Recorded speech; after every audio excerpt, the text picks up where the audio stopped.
Hi, good evening. My name is Dami Luco. Today we're going to talk about peace on earth, reality or fantasy. Is it actually achievable in our time now or in the near future? Now, we're going to start with a quote by Thucydides. In the 5th century, BC, Greek historian Thucydides described the perilous dynamics between emerging and established powers, writing that the growing influence of power in the world inevitably leads to shifts in the geopolitical atmosphere, basically causing war. So war is caused when the established power feels threatened by the emerging power. So starting with terrorism and control in the Middle East. We're going to start with that as an example, with U.S. relationships and the Middle East. The United States has been involved in wars with Middle Eastern countries over oil because of the greatness of the commodity and the riches it entails. For example, with Iraq, Iran, Saudi Arabia, etc., etc. So basically, with money, you have power. The Bible said it itself, money is the root of all evil. With money, you are able to control countries, the media, people, anything. Money, very important. The U.S. has been involved with other countries in terms of the fight over the control of the region in oil, i.e. the Israeli-Palestinian conflicts. There are many political theories that say that the U.S. made deals with Israel and Saudi Arabia, weaponizing them, causing them to basically control the region simply because of oil, kill many people, start wars mainly because of oil, just to have money in their pockets. And this has caused radical Islamic terrorist groups to form, henceforth the reason for 9/11 occurring. Islamic terrorist groups make this agenda against the U.S. ideas and democracy of them forcing on different countries and making the U.S. turn out to be the bad guy. That is how they feel their agenda. Let us bear that in mind. And we're going to, I wanted to quote from this journal by Oil Well Spring for Change, by AJ Malfour. He said there's more than $200 billion transferred to Middle East economies in recent years. It is the largest income transfer in history, $200 billion.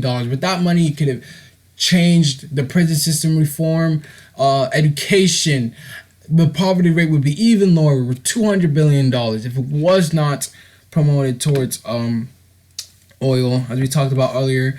And with the idea of terrorism that I just covered, another author of the article, Joman A. Paul, he talked about it. He said one strand of research has found that terrorism is less of a problem in autocracies. For instance, Hamilton showed that the countries that are poor, autocratic, or have repressive environments are more effective in reversing terrorism than affluent democratic nations, i.e. the U.S., England, France, that generally have a more conducive environment to accomplish moderate reform. So basically, small autocratic nations, the emerging nations, they are able to fight, make change happen quicker than like big government, democratic ideas. So basically what the article is kind of saying is democracy truly the answer for these Middle Eastern countries that the U.S. tends to force upon them?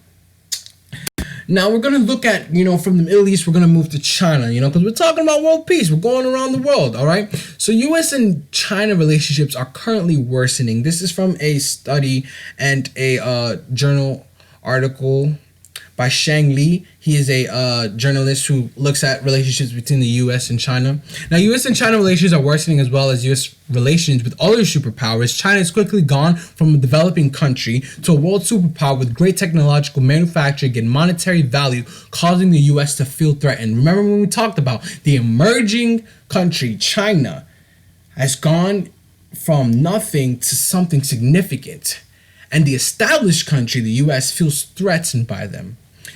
Relations with allies and tensions are worsening. The breaking of the Iran deal was a major factor in the World War III claims that we heard earlier, and the disrespect and military crimes between, the countries, the U.S. and North Korea. It is just fueling so much hate and anger between the different countries. And it's frightening thinking about, having such a big war occur because, two people cannot agree. And at a White House event in early May, talking about like the reason why like China and the relationship between the U.S. are just going south. President Donald Trump called the pandemic the worst attack the U.S. has ever experienced. Said it was worse than 9/11 and worse than Pearl Harbor. Like, that is such a harsh thing to say. And Shang Li covered the idea, also talking about the ideas that the president of China said in response to that, and they feel disrespected and they feel like it is not necessarily their fault as to why the virus has become such a worldwide pandemic. And so basically it is a cause and effect. That is what we see throughout history and war. Like, war and tensions, cause and effect is always happening.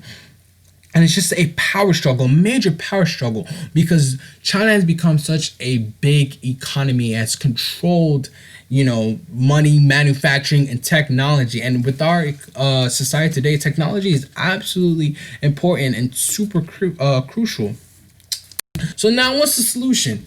U.S. Americans need to vote. U.S. Americans must vote. In recent election, 138 million Americans voted. Only 58.1% of the eligible population. 58.1% of eligible voters voted in the 2016 elections. U.S. Americans need to make an informed decision. The control the Trump administration has over the media is very alarming. We must make an informed decision when voting. Americans must vote in order to keep the government in check, especially locally, if not at least in a national election. Whether Republican or Democrat, the side that has more voters wins. Simple. And I would like to quote Fox News very quickly. By Louis Cassiano. He is a journalist for Fox News, the source that the Trump administration promotes and pushes out there as the only credible source out there. He says nearly all of those U.S. adults who say Trump is their primary information source in regarding to coronavirus currently are Republicans, fully 92%. Yet, even compared with others within their own party, they stand out.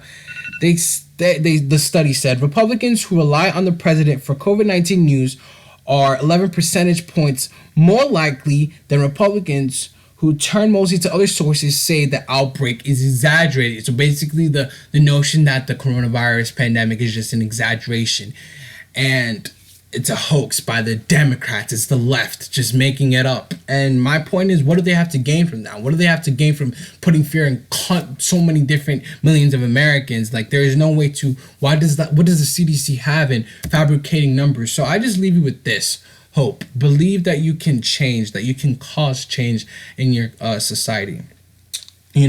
Like many Americans believe that, I'm not educated enough to vote. You can do it. Just takes a few minutes, just research on the voter, look at their voting history, get out there and vote. Takes an hour tops. And with the analogy of the Greek theory, as we can see here with Pandora's box, basically the gods gave her a box with all the evils of the world, and she foolishly opened it, and she released the things that we see today: sickness, war, and terrorism, everything, But what was left inside of that box when she quickly closed it again was hope. So just believe that you can create change in your society and in your country, and vote in 2020, November. Thank you. Have a good evening.